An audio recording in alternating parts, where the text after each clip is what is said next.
पाकिस्तान के इस्लामाबाद की तपती धूप और फैसल मस्जिद की सफेद सीढ़ियों के नीचे बैठा ये इंसान एक जिंदा लाश से कम नहीं है। इसके उलझे बालों पर मक्खियां भिनभिनाती हैं, बदन पर फटे पुराने कपड़े हैं जिन पर कीचड़ और पसीने की परतें जम चुकी हैं। सामने एक एल्यूमिनियम का टूटा कटोरा रखा है। जब भी कोई वीआईपी गाड़ी मस्जिद के बाहर आकर रुकती है तो ये भिखारी एक पागल की तरह दौड़कर उस गाड़ी के बोनट को अपने फटे कपड़ों से साफ करने लगता है। लोग इसे गालियां देते हैं, घिन से अपना मुंह फेर लेते हैं। कई बार इसे धक्के मारकर जमीन पर गिरा दिया जाता है, लेकिन ये दर्द में करहाने के बजाय पागलों की तरह जोर जोर से हंसता है और हवा में बड़बड़ाता रहता है। वहां से गुजरने वाले हर शख्स के लिए ये सिर्फ एक मानसिक रूप से विक्षिप्त भिखारी है, लेकिन किसी को क्या पता कि इस घिनौने चोले के अंदर भारत की खुफिया एजेंसी रॉ का एक बेहद प्रशिक्षित एजेंट सांस ले रहा है, जो देश के लिए अपनी पहचान मिटा चुका है। ये कोई पागल नहीं बल्कि एक खौफनाक मिशन की शुरुआत है, जिसके पीछे पूरे 5 साल का लंबा इंतजार छिपा है। भारत में आतंक फैलाने और हमलों के लिए फंडिंग करने वाले उस मोस्ट वांटेड आतंकी का पता लगाने के लिए रॉ ने कई एजेंट तैनात किए, लेकिन 5 सालों तक कुछ पता नहीं चला। फिर एक दिन पाकिस्तान से एक खबरी का सिर्फ 3 अक्षरों का मैसेज आया, फैसल मस्जिद पैकेज। मैसेज साफ था कि वो आतंकी फैसल मस्जिद पर नजर आया है। उस एक मैसेज ने सब कुछ बयान कर दिया था। रॉ ने अपने इस एजेंट को तैयार किया जो हर किरदार निभाना बखूबी जानता था और देश के लिए अपनी जान देने को हमेशा तैयार था। उसे अपनी पहचान छुटाकर फैसल मस्जिद की रेकी करनी थी, इसलिए उसने इस भिखारी का भेष बना लिया। अब इस तपती सड़क पर बैठे उस भारतीय जासूस को सिर्फ और सिर्फ उस खूंखार आतंकी का इंतजार था जो उसके इस पागलपन का असली शिकार बनने वाला था। लेकिन जो अंत में हुआ वो भारत के लिए बहुत ही खौफनाक था। इस पागलपन के पीछे एक गहरा सस्पेंस छिपा था, लेकिन ये ड्रामा ज्यादा दिन तक सिक्योरिटी की नजरों से बच नहीं पाया। उस भिखारी का बार बार वीआईपी कारों के पास जाना और उन्हें साफ करना फैसल मस्जिद की सुरक्षा टीम के लिए शक की वजह बन गया। वहां के सिक्योरिटी चीफ तारिक की पैनी नजर उस पर टिक गई। एक शाम गार्ड्स ने उस भिखारी को सड़क से घसीटा और मस्जिद के एक गुप्त अंधेरे पूछताछ कक्ष में फेंक दिया। उस कमरे में सिर्फ एक पीली बत्ती जल रही थी, जिसकी रोशनी में तारिक का क्रूर चेहरा और भी भयानक लग रहा था। तारिक को यकीन था कि ये पागलपन महज एक दिखावा है और ये आदमी किसी बड़ी साजिश का हिस्सा है। पूछताछ शुरू हुई, लेकिन एजेंट ने अपना किरदार नहीं छोड़ा। तारिक के कड़क सवालों पर वो सिर्फ पागलों की तरह हंसता रहा। जब तारिक का गुस्सा 7वें आसमान पर पहुंचा तो उसने भयानक टॉर्चर शुरू कर दिया। उसने एजेंट के चेहरे पर जोरदार थप्पड़ मारे, लातें बरसाई और उसे जमीन पर कुचल दिया। एक आम इंसान इस भयानक दर्द में अपनी असलियत उगल देता, लेकिन वो रॉ का एक ऐसा जांबाज था जो अपनी हड्डियां तोड़वा सकता था, पर देश का राज नहीं। खून से लथपथ होने के बावजूद वो एजेंट फर्श पर रेंगते हुए बड़बड़ाता रहा, साहब की गाड़ी, मुझे भी बिठा लो, जन्नत जाना है। दर्द की इंतहा में भी उसके चेहरे पर वही खोखली और विक्षिप्त मुस्कान थी। इस खौफनाक टॉर्चर और उसके अटूट पागलपन को देखकर तारिक का शक आखिरकार हार गया। उसने उस खून से सने शरीर को एक सचमुच का पागल समझकर बाहर सड़क पर फेंकवा दिया। वो रॉ एजेंट अपनी जान पर खेलकर ये इम्तिहान पास कर चुका था। अब वो उस मस्जिद का एक ऐसा अनदेखा हिस्सा बन गया था जिस पर कोई शक नहीं कर सकता था। सड़क की धूल फांकते, गालियां खाते और तपती धूप में खुद को एक पागल भिखारी साबित करते हुए लगभग 1 साल का दर्दनाक वक्त बीत चुका था। हर गुजरता दिन उस रॉ एजेंट के लिए किसी जहन्नुम से कम नहीं था, लेकिन उसके इरादे चट्टान की तरह अडिग थे। और फिर एक दोपहर आखिरकार वो पल आ ही गया जिसका उसे पिछले 5 सालों से बेसब्री से इंतजार था। फैसल मस्जिद के बाहर अचानक हलचल तेज हो गई। पुलिस के सायरन गूंजने लगे और आम लोगों का रास्ता फौरन खाली करवा दिया गया। भारी सुरक्षा घेरे के बीच वीआईपी गाड़ियां आकर ठीक उस भिखारी एजेंट के सामने रुकी। बीच वाली गाड़ी का दरवाजा खुला और उसमें से जो शख्स बाहर निकला, उसे देखते ही उस भारतीय जासूस के शरीर का सारा खून खौल उठा। वो कोई और नहीं बल्कि भारत का मोस्ट वांटेड आतंकी था, वही दरिंदा जिसके एक इशारे पर भारत में मासूमों का खून बहाया गया था और फंडिंग की जाती थी। इतने करीब से अपने देश के दुश्मन को देखकर एजेंट की मुट्ठियां कस गईं, उसकी नसें तन गईं और आंखें गुस्से से लाल हो उठीं। उसका मन कर रहा था कि वो इसी पल उठे और उस खूंखार आतंकी की गर्दन अपने नंगे हाथों से मरोड़ दे, ताकि भारत के हर एक शहीद का बदला पूरा हो सके। लेकिन वो रॉ का एक बेहद पेशेवर जासूस था। वो अपनी बेबसी को अच्छी तरह जानता था कि इस वक्त उसके पास न तो कोई हथियार है और न ही कोई बैकअप टीम। अगर उसने जज्बाती होकर अपने गुस्से को काबू में नहीं रखा तो वो उस आतंकी के करीब पहुंचने से पहले ही सिक्योरिटी की गोलियों से छलनी कर दिया जाएगा और ये मिशन हमेशा के लिए नाकाम हो जाएगा। एक पल के लिए उसने अपनी इस घोर बेबसी को महसूस किया, लेकिन अगले ही पल उसने अपनी उबलती हुई आग को सीने के भीतर खामोशी से दबा लिया। उसने अपनी कसी मुट्ठी ढीली की और खुद को फिर से उसी पागलों वाली हरकत में झोंक दिया। वो आतंकी बेखौफ होकर मस्जिद के अंदर चला गया, लेकिन उस दिन जासूस के लिए एक बात तय हो गई थी। पहचान अब पुख्ता हो चुकी थी। उस एजेंट को अपना शिकार मिल चुका था। अब उसे सिर्फ एक हथियार की जरूरत थी। दिन के उजाले में फैसल मस्जिद के बाहर जो एक लाचार और विक्षिप्त भिखारी था, रात के गहरे अंधेरे में उसकी हकीकत पूरी तरह बदल जाती थी। जब इस्लामाबाद की सड़कें सुनसान हो जाती तब वो भारतीय जासूस अपना वो घिनौना और फटेहाल चोला उतार फेंकता। अब उसे उस खूंखार आतंकी का शिकार करने के लिए एक हथियार की सख्त जरूरत थी, लेकिन दुश्मन के गढ़ में एक जासूस के लिए बारूद का सौदा करना साक्षात मौत को दावत देने जैसा था। अपनी मंजिल तक पहुंचने के लिए उसने रावलपिंडी की उन अंधेरी और खतरनाक गलियों का रुख किया जहां कानून का नहीं बल्कि अंडरवर्ल्ड के खूंखार गुंडों और तस्करों का राज चलता था। रात के सन्नाटे को चीरती हुई वो एक ऐसे खुफिया अंडरग्राउंड बार में दाखिल हुआ जहां जुर्म और नशे की महफिल सजी थी। वहां का माहौल धुएं और तेज मंगीत से भरा हुआ था। तेज रंग बिरंगी रोशनियों के बीच खूबसूरत लड़कियां नाच रही थीं और जाम से जाम टकराकर शराब के प्याले छलक रहे थे। इस डार्क अंडरवर्ल्ड में हर तरफ मौत और धोखे का साया था, लेकिन वो रॉ एजेंट किसी नौसिखिए की तरह नहीं बल्कि पूरे आत्मविश्वास के साथ वहां मौजूद था। उसने अपना भेष और अपनी बोली पूरी तरह से बदल ली थी। अब वो एक भिखारी नहीं बल्कि एक लोकल आवारा गुंडे की पहचान बना चुका था। तेरे बदन की खुशबू इस मिट्टी की नहीं, तेरी आंखें हैं चीते सी, तू दिख रहा फौलादी सा। तेरी आंखें हैं चीते सी, तू दिख रहा फौलादी सा। चखा दे जरा तेरे फौलादी बदन की जान, जरा और करीब आ चखा दे तेरे बदन की जान, फौलादी बदन की जान।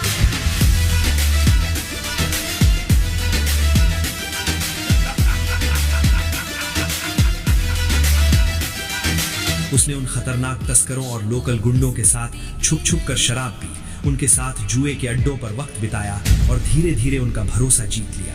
उसी महफिल के एक अंधेरे कोने में उसकी मुलाकात उस इलाके के सबसे कुख्यात हथियार तस्कर से हुई।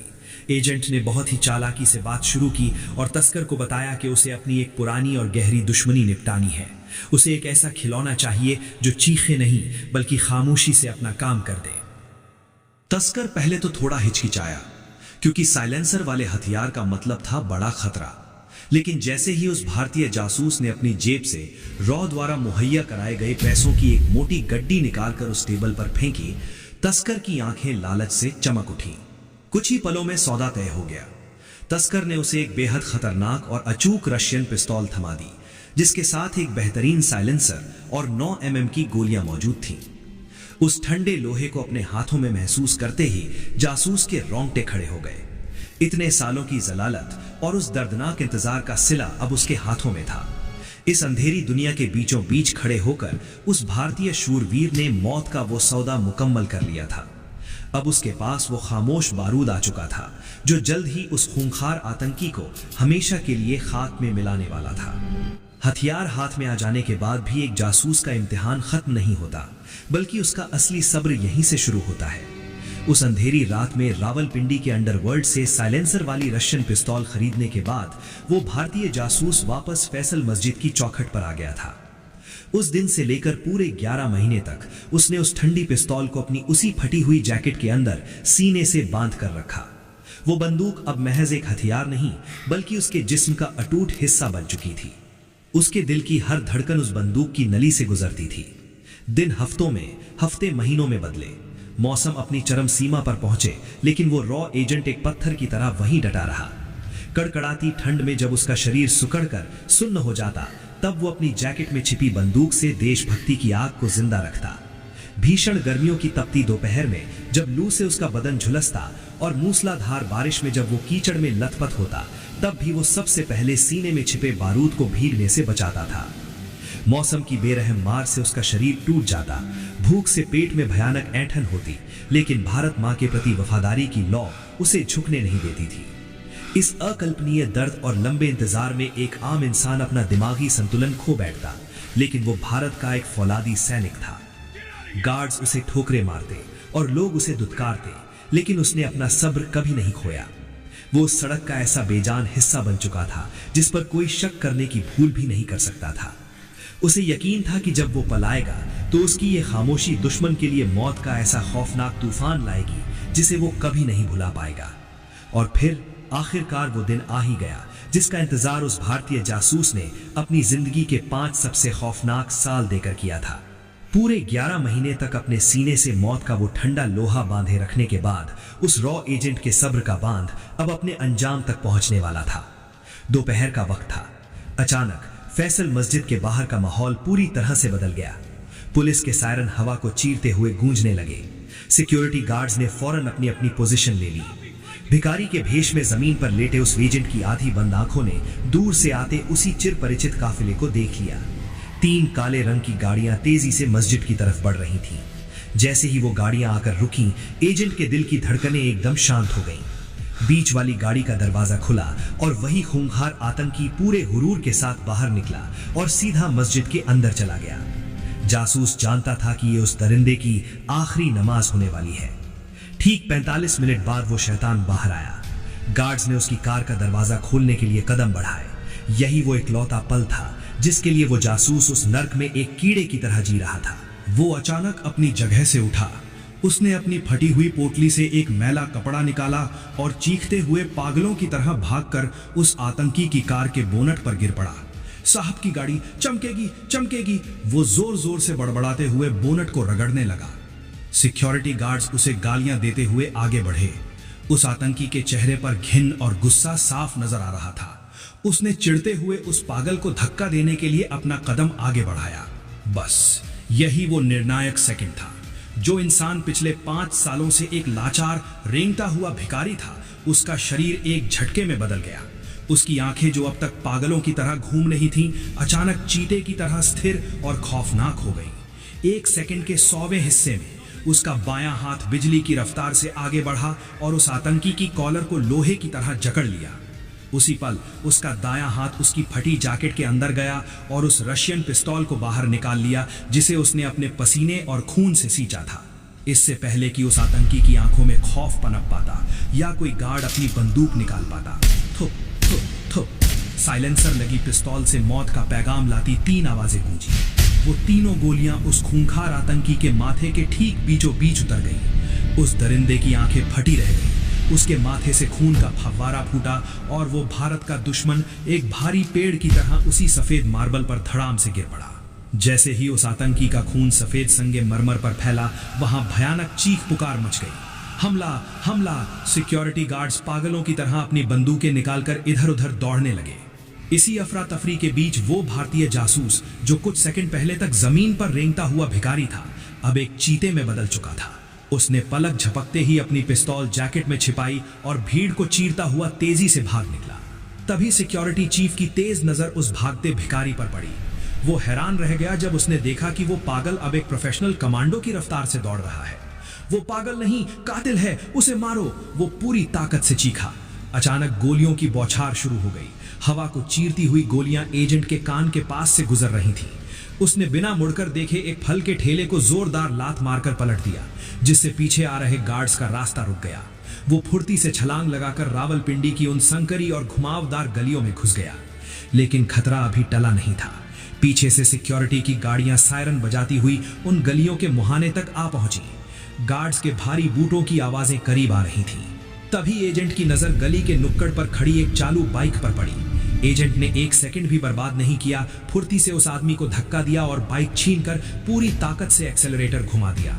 बाइक एक तेज दहाड़ के साथ उन गलियों को चीरती हुई शहर की तरफ भाग निकली। धूल उड़ाती हुई वो तेज बाइक अब शहर के एक चौड़े और सुनसान हाईवे पर आ चुकी थी। ठंडी हवा जासूस के चेहरे से टकरा रही थी। उसने राहत की सांस ली और सोचा कि वो बच निकला है।